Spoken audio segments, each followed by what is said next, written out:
Muy bien, Marta. Ahorita voy a poner tu pantalla y ya estamos listos para aprender contigo. Gracias por estar aquí. Listos. Bueno, hola a todos y todas. Voy a hablarles sobre un tema que pues, es realmente muy importante, especialmente en situaciones de retos como es estar viviendo una pandemia y tener que cuidarnos y tener que cambiar de el hábito al que estamos de salir y bueno. Entonces, les voy a contar un poquito. Pues yo he trabajado mucho el tema de mentalidad de crecimiento. Estoy actualmente haciendo una investigación, terminando una investigación con un grupo de investigación en la Universidad de los Andes y les contaré un poquito más en detalle al respecto. Y pues hoy quiero compartirles, dentro del tiempo corto que tenemos, 4 temas. El primero es, les voy a hablar acerca de las 2 mentalidades. Entonces, varios estarán preguntando, bueno, pero ¿qué es eso? Les voy a mencionar también 5 problemas claves que surgen a partir del trabajo que se ha hecho con mentalidad de crecimiento y, digamos, a partir de la investigación también. El tercer punto es la mentalidad docente. Vamos a hacer un ejercicio interactivo para reflexionar un poquito acerca de nuestras mentalidades. Y finalmente les voy a hablar sobre uno de los primeros pasos importantes y es reconocer la mentalidad fija. Entonces, vamos a comenzar. Bueno, entonces, existen 2 tipos de mentalidades y antes de contarles cuáles son estas mentalidades, pues realmente cuando hablamos de mentalidad estamos hablando de nuestras creencias acerca de diferentes aspectos, de diferentes temas y particularmente en la educación, pues son nuestras creencias sobre pues, todos estos temas que ven aquí en la pantalla, cómo nos vemos a nosotros mismos como docentes, como personas, como hijos, como padres, etcétera, hijos, hijas, padres, etcétera. Cómo percibimos a nuestros estudiantes, cuáles son las actitudes que tenemos en clase, por ejemplo, o con nuestros colegas, cómo nos comunicamos, cómo recibimos la crítica, cómo retroalimentamos, ¿sí? Cómo vemos los errores que cometemos o que cometen otros, cómo entendemos el proceso de enseñanza y aprendizaje, cómo asumimos desafíos y bueno, y hay muchos más aspectos, pero digamos que estos son los principales que tienen que ver con nuestro rol como docentes. Entonces, pues en otras palabras, la mentalidad es nuestra autopercepción, ¿cierto? Cómo nosotros nos vemos en todos estos aspectos y el efecto que estos tienen en la motivación, nuestra personalidad o nuestra forma de ser y nuestro desarrollo. Entonces, esto es muy importante y se conecta con la iniciativa del Cole Sigue porque estamos en un proceso de cierto desarrollo, de aprender, de conocer herramientas, de conocer estrategias y la mentalidad, nuestra mentalidad, pues nos va a poner en cierta posición en cuanto a qué tanto estamos motivados para probar algo o si nos desmotiva algo en particular y cómo queremos asumir esos retos de aprendizaje. Aquí les estoy mostrando una foto de una señora que se llama Carol Dweck, y esta señora, yo tuve la oportunidad de conocerla el año pasado en Chicago, y tuve la oportunidad de hablar con ella un poquito sobre el trabajo que estamos haciendo en Colombia, y es una persona muy importante porque ella es la que ha llevado la batuta del tema de mentalidad, ¿sí? Ella es la que prácticamente ha hecho toda la investigación o gran parte de la investigación sobre las mentalidades y los efectos que tienen sobre los estudiantes y en los docentes y en contextos educativos. Entonces les voy a aclarar a qué me refiero con las mentalidades. Carol Dweck propone en su trabajo investigativo en la Universidad de Stanford, ella es profesora, ella es psicóloga, profesora en la Universidad de Stanford, y ella identificó 2 tipos de mentalidades. Durante el trabajo de muchos años, ella lo que notó es que todas las personas tenemos una mentalidad de crecimiento, que es el growth mindset, o una mentalidad fija que es el fixed mindset. Entonces, realmente esto, claro, como hablamos de mentalidades, es la percepción que tenemos sobre nosotros mismos respecto a la inteligencia, las cualidades, ¿sí? Y si tenemos una mentalidad de crecimiento, pues creemos que esto se puede desarrollar, y si tenemos una mentalidad fija, pues realmente tenemos una idea de que esto es estático. Las mentalidades se ven mucho en cómo las personas se comunican. Entonces, una persona con una mentalidad de crecimiento ante una adversidad o ante un error o ante una falla o una situación difícil, dice, por ejemplo, bueno, aún no he hecho eso, pero lo voy a hacer, ¿sí? O, ay, cometí ese error, pero seguro algo voy a aprender de esto, ¿sí? Eso es un ejemplo simplificado porque esto es muy amplio, pero es una idea.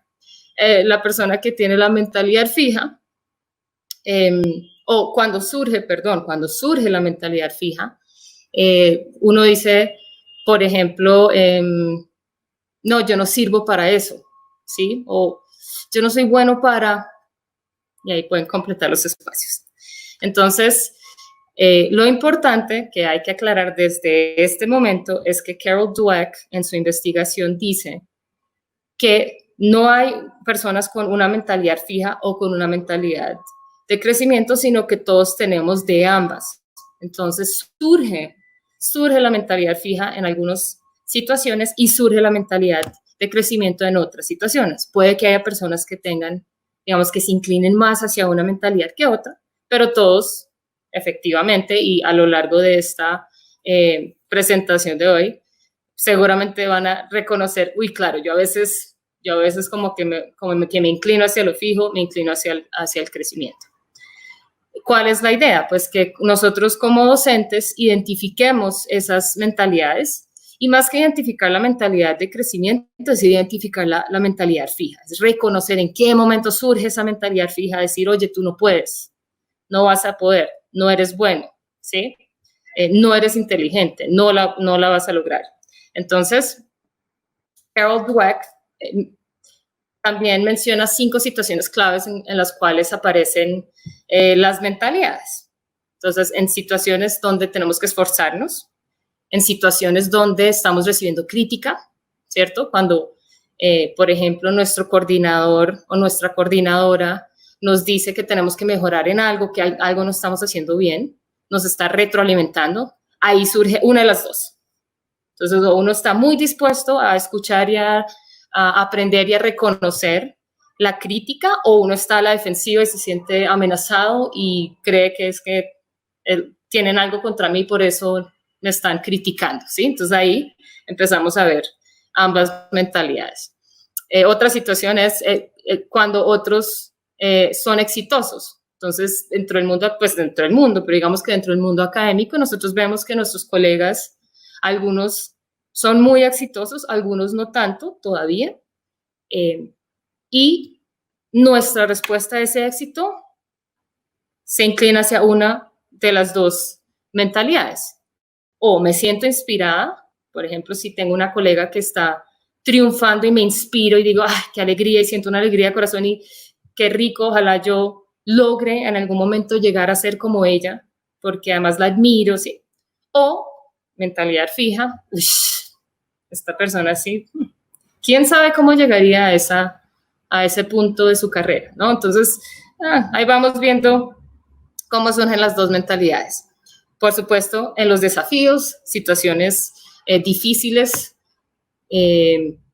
también. Entonces, uy, listo, esto está difícil, pero yo le voy a meter el esfuerzo, voy a buscar cómo hacerlo, voy a pedir ayuda y lo voy a hacer, o uy, no, esto está muy difícil, no lo voy a hacer, no puedo.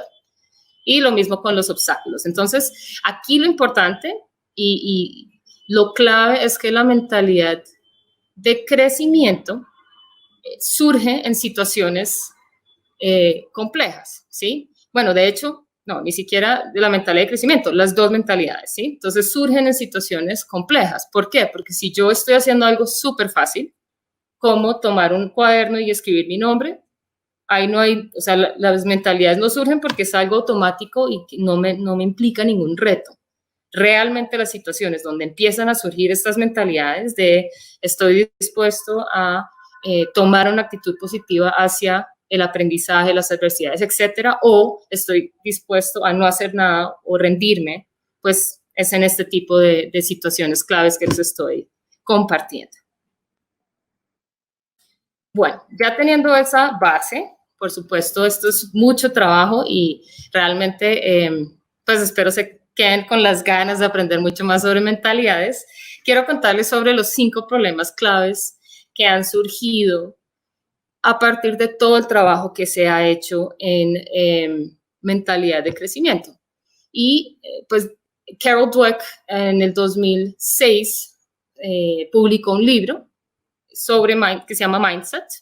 Y digamos que ella publica este libro, se vuelve un bestseller, muchas personas lo compran y empiezan a surgir algunos problemitas a partir de, digamos, de la interpretación de lo que ella está diciendo. Entonces, el primero es la información de tercera mano.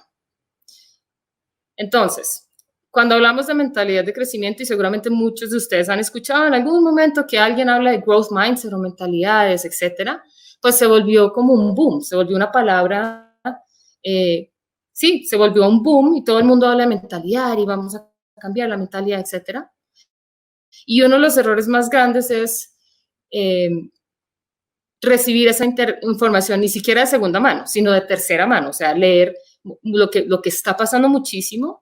Y Nottingham y Larson, que son a quienes estoy citando porque ellos proponen estas ideas, estos problemas y trabajan de la mano de Carol Dweck, pues realmente lo que ellos dicen es, miren, si ustedes están interesados en este tema, lean de primera mano, lean los libros originales, lean los artículos originales, ¿sí? Puede que, por ejemplo, en este caso, yo soy de segunda mano, les estoy contando a partir de libros que yo misma leí, ¿cierto? No es de un libro que escribe de otro libro o de una investigación que menciona otra investigación, pero aún así la recomendación es, si les interesa, de primera mano, lean el libro, lean la bibliografía, ¿sí? Aquí les comparto este es un link corto sobre bibliografía. De hecho, he compartido con Dominique los links para que se los comparta a ustedes en el chat. Y pues este link corto es realmente la bibliografía que he trabajado con el grupo de investigación y pues que tienen tanto investigaciones como libros. Y aquí les muestro pues una foto de los libros que yo tengo en mi biblioteca para tener la información de primera mano y para poder trabajar realmente a partir de los expertos, no de algo que alguien me dijo que el otro, etcétera. Y les presento a mi gato Sushi que posó para la foto. Bueno, entonces ese es uno de los problemas. El otro problema es creer que el desarrollo de la mentalidad es algo fácil, creer que hay una fórmula, que hay una poción mágica, ¿cierto? Que me lleve a entonces reflexionar sobre mi mentalidad y cambiar de un día a otro. Así como no hay pociones para el amor, no hay pociones para las mentalidades. Esto es un proceso subconsciente. Las percepciones que nosotros tenemos del mundo es algo subconsciente que viene de hace muchos años. Entonces, el trabajo que se ha hecho en mentalidad es reconocer, ¿cierto? Cuando surge esa mentalidad fija y empezar a tomar acción. ¿Por qué? Porque tiene un efecto grandísimo. La mentalidad tiene un efecto grandísimo y más adelante, pues en general, pero más adelante les cuento cuáles son los efectos directos en la educación. El tercer problema es el enfoque educativo que hay en desempeños, el enfoque que tenemos en las evaluaciones estandarizadas. ¿Por qué? Porque si nosotros queremos fomentar una cultura de mentalidad de crecimiento, ¿cierto? Una cultura donde todos quieren aprender, donde todos asumen retos con una buena actitud, con estrategias, con esfuerzo, con apoyo, ¿sí? No solo, tengo buena actitud y entonces ya no. Con esfuerzo, con estrategias, con apoyo, etcétera. Si nosotros esperamos que esto pase dentro de la cultura, pues que el colegio, que la institución en la que nosotros trabajemos tenga un enfoque totalmente en desempeño, lo que hace es que dificulta el proceso de crear esta cultura. ¿Por qué? Porque aprender a desarrollar una mentalidad toma tiempo. Y entonces si estamos enfocándonos en los exámenes, en preparar todo el tiempo y no estamos enfocándonos en nuestros estudiantes o en nosotros mismos o nuestros colegas, pues no nos va a alcanzar el tiempo para desarrollar, ¿cierto? Va a ser mucho más lento. Entonces, ¿por qué es un problema? Porque a veces se cree que esto, conectado con el anterior, pues que no, hay una poción mágica ya, esto no. Es un proceso, es difícil, requiere tiempo, requiere esfuerzo, no es fácil.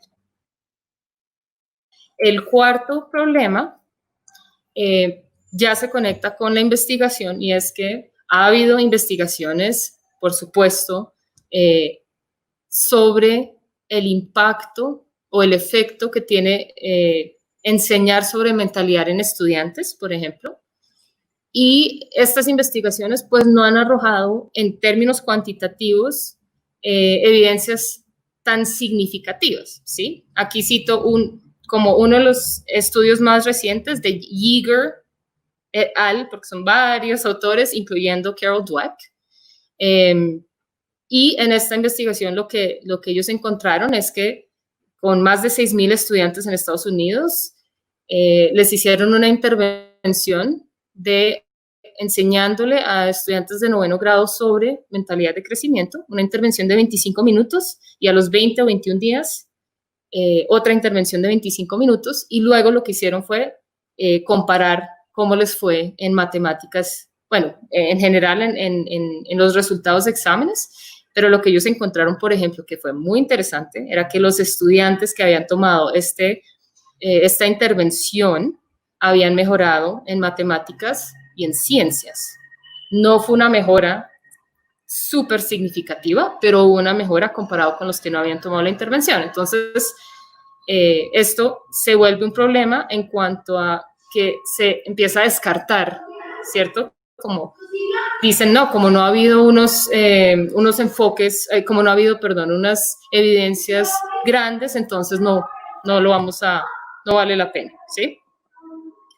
Y el quinto problema es solamente enfocar estas intervenciones en datos cuantitativos. Entonces, desafortunadamente, y pues lo digo desde mi rol como investigadora, pues desafortunadamente ha habido mucho enfoque en lo cuantitativo. Bueno, desafortunadamente no, seamos optimistas. Hasta el momento no ha habido intervenciones fuertes cualitativas, ¿sí? Entonces todo es, bueno, vamos a hacer una intervención y vamos a ver cómo mejora los exámenes, cómo mejoran los números. Y pues también es importante ver, pues estamos hablando de la mentalidad. Entonces, ¿qué está pasando con las personas que tienen estas intervenciones si no se está reflejando en exámenes, por ejemplo? Entonces, quiero aprovechar y contarles que, como les comentaba, que yo hago parte de un grupo de investigación de multilingüismo y bilingüismo en la Universidad de los Andes, pues yo participé el año pasado en un proyecto con Dividendo y con mis 4 amigas y colegas de investigación, que son Isabel Tejada, que está por acá, Ivonne Chipatecua, Paula García y Marcela Guzmán. Y lo que hicimos las 5 fue, trabajamos en un proyecto de investigación que implicaba diseñar un curso de mentalidad de crecimiento para docentes de colegios públicos en Bogotá, aplicarlo y, pues, por supuesto, evaluar y recoger datos y demás. Entonces, pues, por el tiempo, no les voy a contar el detalle, pero en este link corto está, yo escribí un blog sobre esta investigación. En este momento está en inglés, pero está en proceso de traducción, entonces muy próximamente estará toda la explicación de qué fue lo que hicimos. Y lo que les puedo contar es que diseñamos un curso de 21 horas para los docentes. Aquí ven la foto, digamos, de graduación del curso. Observamos a 5 voluntarios, recogimos datos cualitativos, entrevistamos, observamos, retroalimentamos, etcétera, y pues encontramos unos resultados muy, muy, muy positivos y muy interesantes en cuanto a cómo estos profesores que habían tomado el curso empezaron a hacer cambios en sus aulas. Entonces, pues ahí está la conexión con el problema de que no todo puede ser siempre cuantitativo, ¿cierto? Es una buena oportunidad para abrir el espacio a lo cualitativo. Bueno, el tercer punto entonces, y aquí es donde ya los voy a invitar a que reflexionemos y pensemos un poquito y entendamos más a fondo cuál es la conexión de la mentalidad con mi rol docente. Quiero mostrarles las características de un educador con mentalidad de crecimiento. Entonces, esto es basado en el trabajo de Brock and Hundley, y ellas pues han escrito varios libros sobre mentalidad de crecimiento el profesor con mentalidad de crecimiento, y ellas proponen 10 características. Entonces, entre ellos, que el profesor sea flexible, y cuando hablamos de flexibilidad no es flexibilidad de, no sé, como de tiempos, sino que el profesor tome unas decisiones basadas en las necesidades de los estudiantes, que la flexibilidad sea en cuanto a cómo maneja el currículo, cómo maneja sus estrategias, etcétera. También que el profesor sea equitativo, ¿sí? Que no trate las clases como si hubiese una fórmula para todos, volviendo al tema de la fórmula, sino tomar decisiones, varios van de la mano, ¿no? Tomar decisiones y darle a cada estudiante según sus necesidades para permitir que todos lleguen a un nivel, pues al nivel al que yo le estoy apuntando como docente.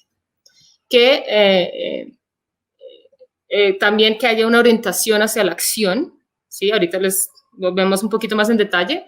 Tener altas expectativas por todos los estudiantes, comunicarme como docente con ellos, retroalimentar, abrir espacios de comunicación, construir relaciones fuertes con ellos, valorar los errores dentro de diferentes momentos, ¿sí? Orientar el proceso, tener una orientación hacia el proceso y no hacia la nota, por ejemplo, ¿cierto? No el producto, sino el proceso. La empatía aquí es súper importante, y promover la interdependencia positiva, que se refiere a cómo los estudiantes se tratan entre ellos y trabajan por una meta, tanto grupal como personal. Entonces, los voy a invitar a que hagamos un POLEV. Los voy a invitar, si pueden, pues si están desde los dispositivos, tal vez va a ser un poquito difícil, pero si están conectados desde un computador y pueden abrir otra pestaña o en sus dispositivos ingresar a esta URL, les voy a activar unas preguntas que nos van a hacer reflexionar sobre estas 10 características que acabamos de ver. Entonces, voy a abrir la página del POLEV y ahí va a estar abierta este link. Sin embargo, no sé de pronto si Dominique lo puede escribir en el chat, polev.com/Marta Ramírez.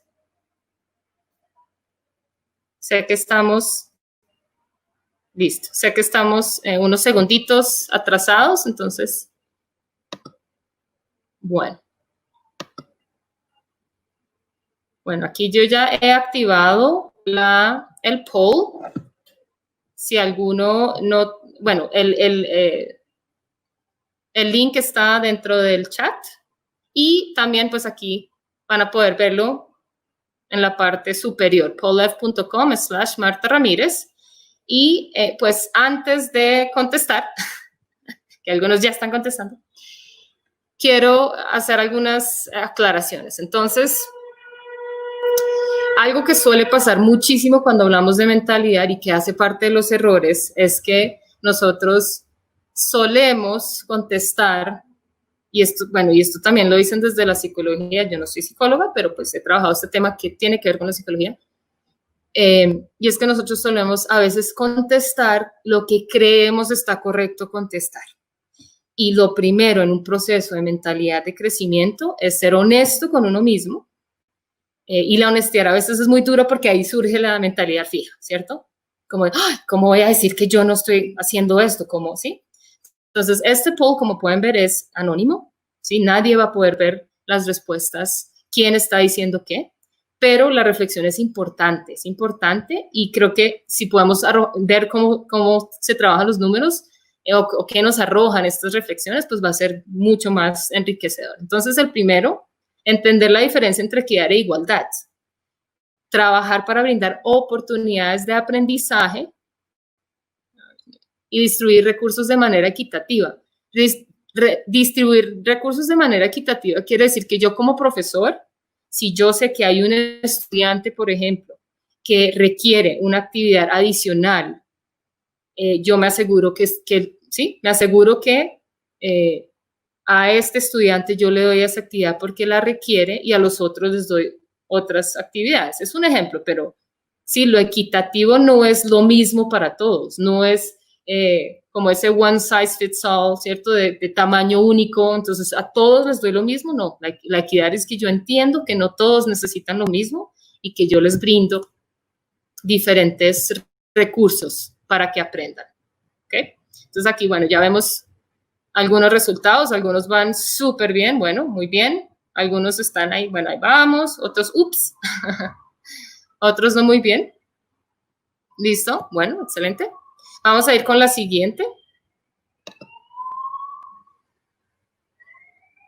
Esta es, ok, orientado a la acción. Motivo a mis estudiantes a resolver sus propios problemas. Esto tiene que ver con qué hago yo en mi aula de clase. Los motivo a que resuelvan sus propios problemas. Formulo preguntas, enseño estrategias y ofrezco apoyo para promover la resolución de problemas entre estudiantes. Esto tiene que ver con la didáctica. Entonces, ¿cómo doy mis clases? Sí estoy formulando preguntas, sí les pido que resuelvan problemas entre ellos o no, o tal vez estoy en un contexto donde no ha sido un poco más grande el reto para hacerlo, ¿sí? Pues bueno, vemos que 75% dice que sí. Bueno, van cambiando los números según ustedes van contestando.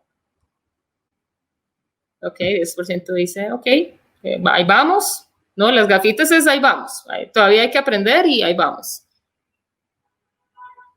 Ok, 15% dice, ups, hay que trabajar. Listo. Esto depende mucho también de la institución, depende mucho del enfoque. Es decir, el enfoque pedagógico de donde yo trabaje puede tener una repercusión importante en las decisiones que yo tome en clase, pero algo que dicen Nottingham y Larson es, miren, finalmente el que toma las decisiones de la cultura que quiere crear dentro del salón es usted, profesor, ¿sí? Entonces, pero por supuesto, si estamos en ciertos contextos educativos que todo es muy hacia la mentalidad fija, entonces se vuelve más complejo. Bueno, vamos con la siguiente. Flexibilidad. Entiendo las necesidades de los diferentes alumnos. Es decir, flexibilidad es diferenciación. ¿Qué tanto diferencio? ¿Qué tanto conozco a mis estudiantes? ¿Qué tanto he incluido recursos que apelen a las diferentes maneras en que aprenden mis estudiantes? ¿Sí? Para mí como docente, de los aspectos más complejos, más retadores, ha sido ser flexible. Y yo he sido docente durante casi 17 años y he trabajado en distintos contextos. Si a mí me preguntan, este es un reto fuerte. Es un reto fuerte y es un buen reto, pero por supuesto depende mucho de los contextos, ¿no? Bueno, entonces tenemos 54% sí, 46% no. Interesante.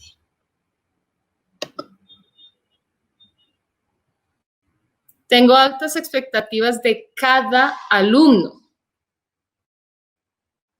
Antes de contestar esto, quisiera que pensaran en un curso que ustedes tienen y que quisiera que hicieran un barrido mental de todos sus estudiantes. ¿Tienen altas expectativas para cada uno de sus estudiantes o hay estudiantes que ustedes consideran, por ejemplo, no son buenos para, no, es que no, este no es bueno para el inglés.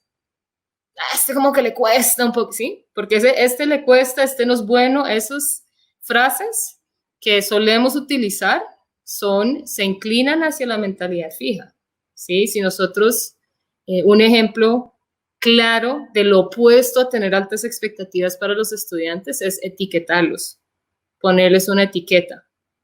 El superdotado, el lento, el de bajo desempeño.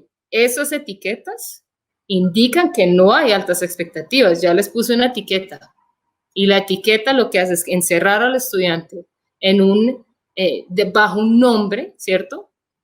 Donde yo ya lo estoy fijando ahí. O sea, si es superdotado, pues entonces ya es lo que es. Si es de bajo rendimiento, no le voy a dar nunca la oportunidad de subir, ¿cierto? Porque yo ya lo marqué. Bueno, muy interesante aquí. Entonces vemos menos con altas expectativas. 45 y 45, ahí vamos. Ok.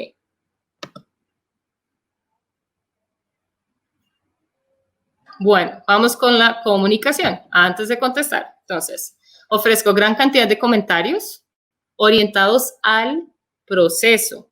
Ojo, al proceso.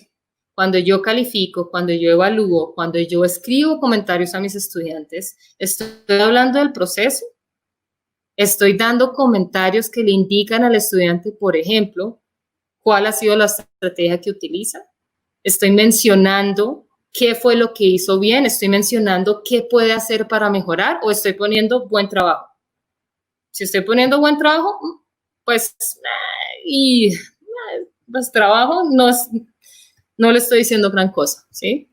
¿Y cómo se sienten mis estudiantes en mi clase? ¿Se sienten cómodos? ¿Hacen preguntas? ¿Se quedan calladitos? ¿Cómo es el ambiente ahí? ¿Sí? Ahora, uno de los aspectos de la investigación que nosotros trabajamos, pues nosotros trabajamos todas estas características en el curso que nosotros enseñamos y el aspecto que más salió a relucir fue la comunicación. El aspecto donde los profesores dijeron, miren, tenemos que trabajar y tenemos que mejorar esto, fue la comunicación. ¿Por qué? Porque aquí tiene que ver con cómo retroalimento, cómo comunico, ay, se me fue la palabra en español, el praise, cómo les digo a los estudiantes que van bien, ¿sí?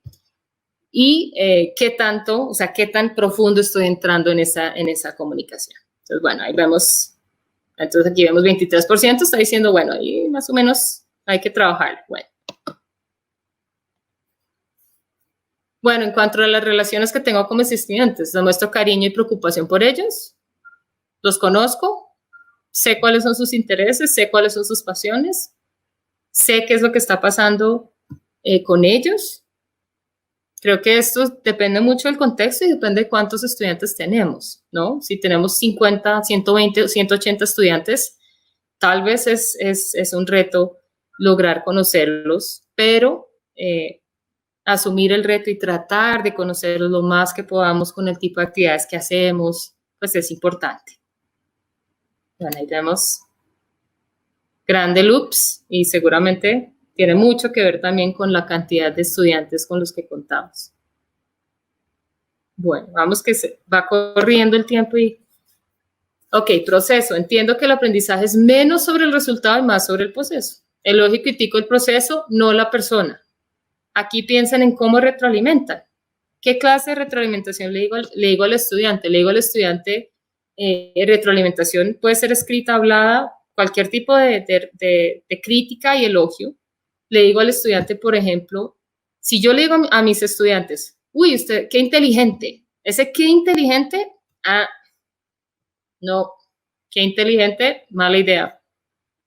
Qué bueno hiciste ese proceso de escritura. Puedo notar cómo aplicaste las estrategias que nosotros aprendimos. Bien.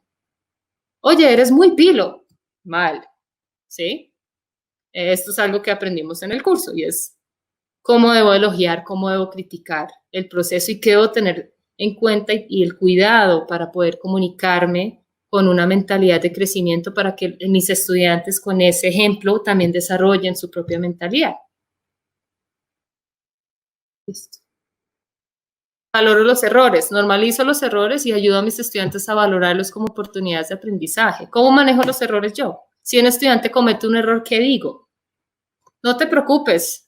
No te preocupes, pues así es como aprendemos. Claro, tienes que cometer errores para aprender. O tomo una actitud contraria de mal. No, te equivocaste. O sea, si no hay algo que normaliza, que demuestra que los errores hacen parte de la vida para aprender dentro de nuestro discurso, pues ahí también se ve un efecto en cómo nuestros estudiantes van a entender los errores en su vida. Bueno, siguiente. Empatía. ¿Qué tan empático soy?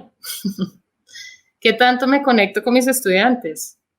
La empatía, pues nosotros la vemos, el efecto lo vemos en cómo ellos nos responden, ¿no? Cómo ellos nos responden y por supuesto, pues yo tomar esa, como tener en cuenta siempre, bueno, cómo se sentirían mis estudiantes.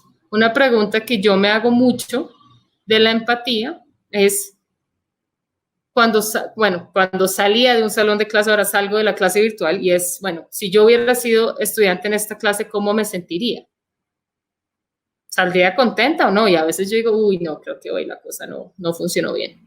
Otras digo, uy, qué chévere, me siento contenta de esta clase y me pongo en el lugar de ellos y creo que me hubiera gustado estar en esta clase. Veo que aquí hay muchos empáticos. Algunos vamos ahí y otros, ups, tal vez. La empatía se aprende, ¿cierto? Eso pero se aprende y es muy importante. Bueno, y la interdependencia positiva, pues, ¿qué clase de comunidad creo con mis estudiantes? ¿Trabajan en sus metas personales y en las metas del grupo o no he logrado lograr esa interdependencia? ¿Cómo se la llevan mis estudiantes? Y esto tiene que ver mucho con el clima que se crea a partir de lo que yo como docente desarrollo dentro de la clase, la dinámica, la didáctica, las decisiones pedagógicas que tomo, ¿sí? Bueno, aquí parece que uno de los aspectos a trabajar es la interdependencia positiva. Ok, muy bien, ahí vamos viendo un poquito los números. Y este me va a pasar a la otra porque ya se nos está acabando el tiempo. Entonces tenemos, bueno, aquí ya terminamos, ¿cierto? Y vemos que hay aspectos que se pueden trabajar. Este ya lo habían contestado, tal vez algunos ingresaron un poquito tarde, pero esto es solo una pruebita, eso es un poquito de la reflexión que se debe hacer para trabajar la mentalidad de crecimiento. Esto solo, bueno, miremos qué dicen las autoras y cómo se trabajan estas características, pero pues hay un trabajo mucho más allá, y es cierto, y es cómo entiendo la equidad, cómo puedo flexibilizar, qué quiere decir la diferenciación. Entonces, fíjense que no es solo aprender a ser positivos ante las adversidades, ¿no? Recuerden que uno de los errores era no hay una fórmula mágica y no es fácil, no es algo fácil, ¿no? Entonces, bueno, voy a volver a mi presentación para hacer el cierre. Y pues quiero hacer el cierre enfocándonos o contándoles un poquito, entonces, cuáles son los pasos a seguir. Cuando uno empieza a trabajar la mentalidad, pues lo primero que hay que hacer es reconocerla. Y es muy difícil, o sea, reconocer la mentalidad fija no es trabajo sencillo, requiere realmente una reflexión y un esfuerzo por ser honesto con uno mismo. Y el tema, cuando hablamos de egos, ¿no? Los egos entre las personas, muchos de esos egos es la mentalidad fija surgiendo, ¿sí? Recuerden que había dicho, todos tenemos de ambos, por supuesto. Entonces, reconocer la mentalidad fija, ¿cómo? Algunos pasos. Número 1, identifica tu mentalidad fija. ¿Cómo identifico mi mentalidad fija? pensando en, recuerden los 5 aspectos que les había mencionado, entonces pensando en, bueno, yo cuando tengo desafíos, ¿cuál es mi actitud? Si la respuesta es depende, entonces ese depende en cuáles no estoy dispuesto a tomarlo. Ahí posiblemente está surgiendo la mentalidad fija. Lo mismo con la crítica. Cuando me critican, ¿siempre estoy abierto a recibir la crítica o depende? ¿Y depende de qué? ¿Sí? Entonces, a veces lo que hemos escuchado es depende de la persona. Depende de quién me lo diga. Ok, pero depende de quién te lo diga. ¿Por qué? Porque no estás dispuesto a escuchar retroalimentación que te pueda aportar a tu crecimiento, porque es esa persona, o sí, entonces ahí hay muchos matices realmente. Y bueno, con las otras características que les había mencionado. Entonces, identificarlo es ponerse uno a pensar en esas situaciones. Cuando uno ya empieza a identificar, lo interesante es cuando uno ya está en el día a día y dice, uy, no, uy, esto está como, ¿sí? Como, no, es que yo no soy bueno para dibujar. Uy, ¿cómo así? Yo no soy bueno para dibujar o yo no he aprendido a dibujar aún, ¿sí? Entonces ahí hay una gran diferencia. Otro punto, dale un nombre. Carol Dweck, en sus clases en Stanford, le enseña a los estudiantes a darle un nombre a su mentalidad. ¿Por qué? Porque esto permite como un poco como exteriorizar esa mentalidad, ¿sí? Entonces, si yo le doy un nombre y la recomendación es piensen en algo un nombre que aplica la mentalidad fija. Les voy a dar el ejemplo del nombre que yo le he dado a mi mentalidad fija. Puede que se rían. Mi mentalidad fija se llama Mortadela. ¿Por qué se llama Mortadela? Porque cuando yo estaba en el colegio, mi nombre es Marta Adelaida. Cuando yo estaba en el colegio, como Marta Adelaida es un nombre muy largo, siempre aparecía como Marta Adela, porque cortaban el Aida porque no cabía en la hoja.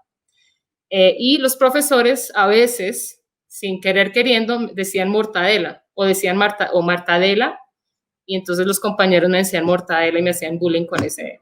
Entonces, pues yo decidí que este era un nombre, digamos, que puede representar la mentalidad fija, ¿cierto? Entonces debe ser un nombre que aplique, o sea, como que se conecte con ese tipo de mentalidad, ¿no? Puede ser un personaje de un libro, puede ser un personaje con mentalidad fija de una película, puede ser un sobrenombre como el mío, ¿sí? Me parecería muy interesante, sé que no tenemos tiempo porque ya se nos acabó, que en el chat escribieran qué nombre se les ocurre que podrían usar. Hablen de la mentalidad fija como un alter ego, entonces Mortadela, a veces surge Mortadela cuando me están criticando sobre X o Y aspecto. Lo reconozco, sí, ahí sale Mortadela y tengo que bajarle. Y finalmente, pues reconocer los detonantes. ¿Cuáles son esos detonantes? Cuando pierden el control, cuando asumen algo del otro, cuando creen que el otro, por ejemplo, cuando yo asumo algo negativo, como, claro, eso es que me quiere hacer algo, me quiere hacer el mal, ¿sí? El síndrome del impostor, entonces los que han logrado una experticia, pero se sienten, uy, no, ¿será que yo sí soy? Esto le pasa mucho a los que empiezan pues a los expertos. El síndrome del impostor es que uno siente que uno es un impostor, que uno no sabe por qué le llaman a uno un experto. Y eso es un detonante de mentalidad fija. La sobresimplificación, o sea, creer que si yo hago A voy a llegar a B y ya. Entonces ahí también empieza, si A no me lleva a B, entonces me surge la mentalidad fija. ¿Pero por qué? Si yo le he hecho a mis estudiantes, si yo les había dado las instrucciones, no entiendo por qué no funcionó. Esa es sobresimplificación, en vez de preguntarse uno mismo. Y el último es la crítica inusual, que es para las personas que están acostumbradas a que los elogien, el día que llegue una crítica, uy, sale Mortadela. Sí, sale esa mentalidad fija, y como así, yo estoy acostumbrado a que me elogien, ¿por qué me están criticando? Entonces, esos son algunos de los ejemplos. Dominique, sé que ya creo que con tiempos cumplimos apenas. Quería, pues, como compartirles que hay un curso que está haciendo, en este momento lo estamos promocionando, y es en la Universidad de los Andes, es un curso virtual, y es el curso que es, digamos, la parte 2 de la investigación que hicimos sobre todo lo que les acabo de mencionar. Entonces, aquí está la URL para quienes estén interesados, pues muy invitados a participar en este curso que vamos a estar enseñando junto con Isabel Tejada y Paula García. Muy bien. Muchísimas gracias.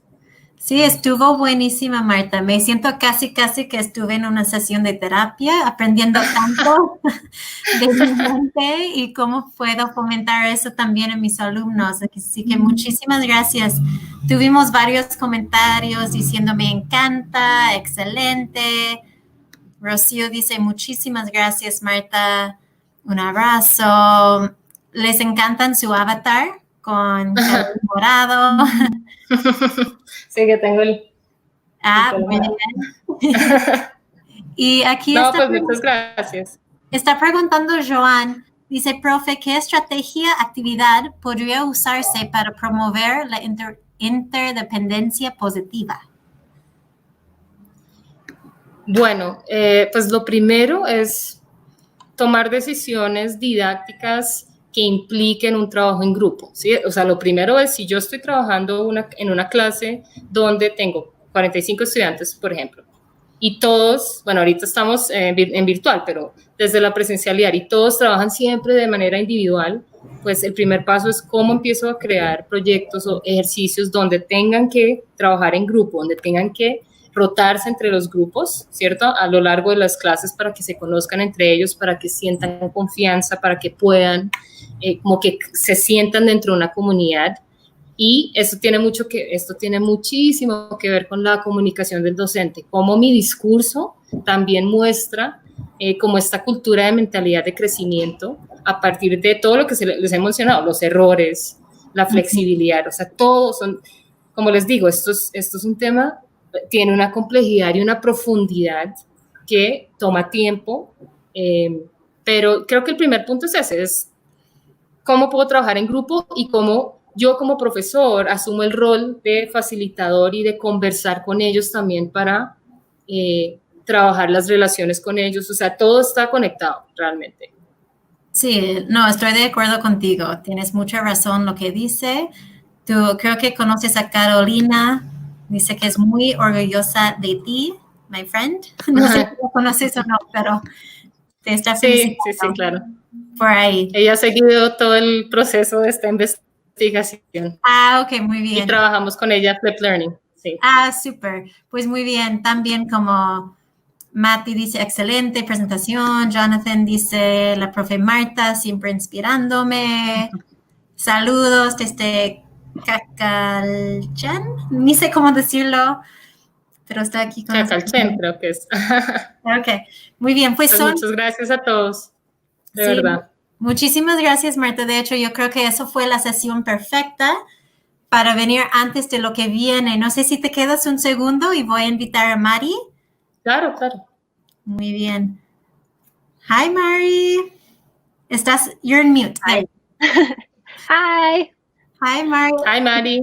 I wanted to introduce you to Martha. I don't know how much of her session you heard, but Martha also speaks English. Hi, Mari. Hi. I understood a lot of it. It was really good. Good. Thank you. Awesome. Mari's going to be talking to us about Google Forms and how to be connecting to our students while we are all distance learning. Nada más para decirles a todos en el chat, si tienen preguntas con Mari, los puedes poner en el chat y yo los traduzco como sea. Ella sí entiende español, nada más le da pena hablarlo. Muy bien. Thank you so much, Martha. Martha, I'm going to Thank you. All right.